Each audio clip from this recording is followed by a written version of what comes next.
Everyone, Ben Woodruff here with another falconry video.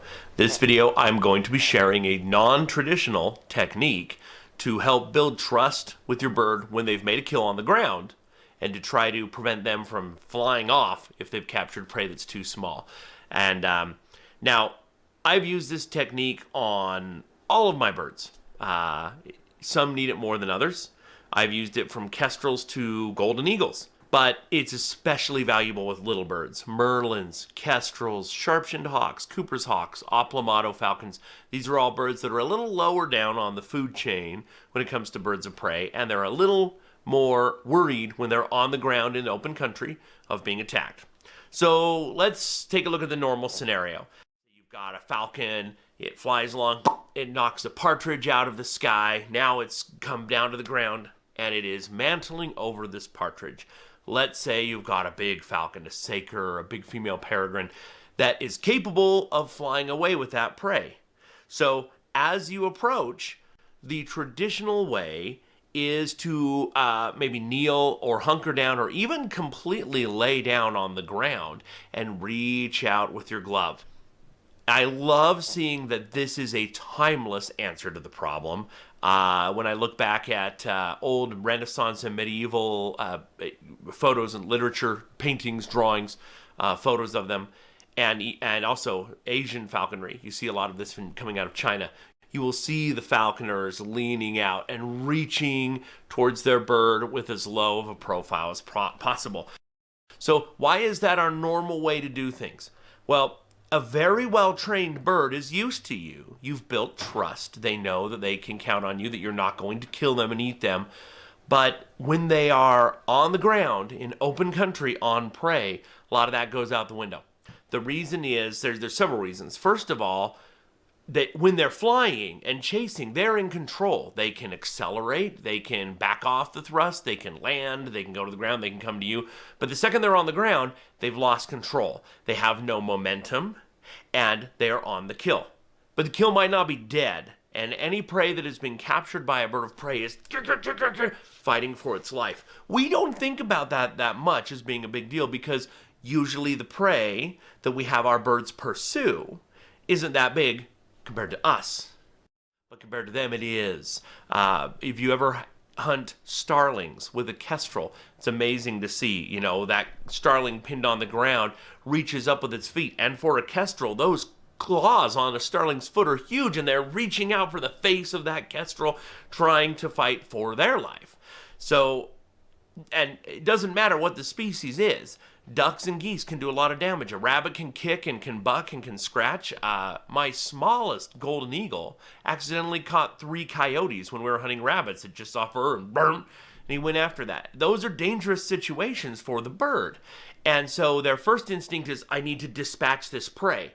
But while you're focusing on prey, that commotion, they instinctively know that commotion is going to have been spotted by any other birds of prey in the area.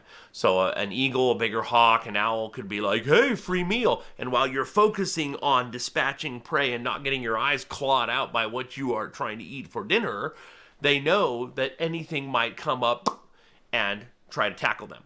So their instinct often, if they can, is to get to cover, to either drag their prey to a bush, to fly up into a tree, out of the view of birds, or even to fly, if it's small enough, fly up on top of a tree or a telephone pole and get away from that situation. That's very bad for you. You don't want that to happen, of course, because then now they have their prey, they're going to eat it, and then they're just going to want to sit and digest and not come back down.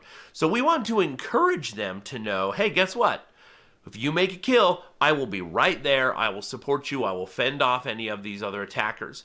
But for hundreds of years, and in some countries for thousands of years, the correct approach has always been just lay down on the ground and come up with as low of a profile as possible that your bird will not react to, and reach out carefully. Try to keep them unspooked.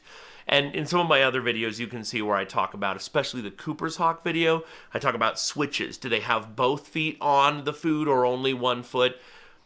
That's not what this video is about. So I want to train my birds to be so solid in their trust of me and so used to me approaching that I become non-existent, a non-threat, not even something to instinctively react to. And part of that is acclimation. So the technique I use, and I have to mention that I typically start this inside the house and then eventually move to doing this outdoors. But first thing is I will have food for them to eat on the lure or on a plate, whatever. And I will approach them, and rather than coming straight at them, I will walk in a spiral. Now, the video I'm going to show you, it shows a Harris hawk, which is a bird that hardly needs this technique at all. It's on a leash. It's a staged situation, just to give you an idea. So the speed at which you do this depends on the bird. You have to watch their body language. But rather than approaching straight on, I walk in a spiral, and I circle them. So I'm not making direct eye contact, and I'm kind of passing by, but you're orbiting your bird the whole time they start eating. And then I start to spiral in closer and closer until I'm right by them. This technique, doing this each time, is very good. Then you start to get to the point where I will actually stomp next to them. You know, once they're used to my presence, spiraling in, I'll stomp, stomp, stomp. So rather than hunkering down on the ground, I'm standing full height, very intimidating to them, and yet that stomping action, they feel the vibrations through the ground. That's big for them, and they acclimate to that. Then I get to the point where I will put a leg over them or walk over them, straddling them. I've even run and jumped over my smaller birds, like merlins and sharp-shinned hawks. I will train them to the point that I can full-on charge running at them and then hop over them. This seems very undignified. It's not traditional. It seems ridiculous. But you think about what type of scenarios you're setting that bird up for. Let's say your small bird gets attacked by a slightly larger bird, and you come running over as fast as you can to separate them and save your bird, and that's enough to spook off the attacker, and now your bird is in panic mode from you running and being attacked, and it flies off and doesn't want to come down. If it's used to, hey, no, anytime my falconer comes running towards me, it's fine. I'm safe. It's a solid thing. So again, this type of a technique of spiraling around your bird every time they're on a kill, and then building them up to the ability that you can stomp around them, that you can put your leg, swing your leg over them, straddle over them, and even jump over them and charge them. If you do this every time in your early training, they will become rock solid, and you have a very safe bird to fly. And again, this is a crucial technique, I think, when you're flying birds that are going to capture prey that they can carry off. A merlin capturing a starling, a Cooper's hawk capturing a quail, a big peregrine falcon capturing a partridge. These are all things that if your bird is doesn't trust you enough and you approach, they may just take off on you. And this is a good way to build that safety.